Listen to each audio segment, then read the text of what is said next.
25-yil ham tugadi. 2050-yil endi 2000-yildan ham yaqinroq. 2019-yilda tug'ilgan bolalar allaqachon maktabga borishyapti. 91-yillar esa 15 yildan keyin 50 yoshga to'ladi. Ammo hayolimizda hamon 2020-yillar. Go'yo hammasi kecha bo'lgandek. Holbuki pandemiyadan beri 6 yil o'tdi. Siz ham buni his qilyapsizmi? Go'yo hamma narsa tezlashib ketgandek. Dunyo oldinga qarab yuguryapti. Biz esa hatto orqaga qarashga ham ulgurmayapmiz. Trendlar, ma'nolar, hatto o'zimizga yeta olmayotgandekmiz. Texnologiyalarchi, avvalgisiga ko'nikib ulgurmasizdan keyingisi chiqyapti. Bilasizmi nimani angladim? Ota-onamni tushunishim osonlashdi. Ilgari men ularga smartfon ishlatishni o'rgatardim. Hozir esa o'zim ham har safar paydo bo'ladigan yangi servislarni o'zlashtirishga ulgurmayapman. Ba'zan ularga hatto havas qilaman.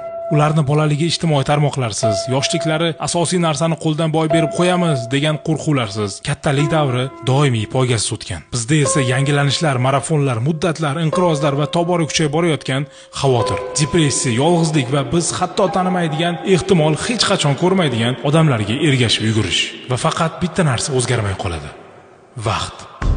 Hech qachon ortga qaytmaydigan vaqt.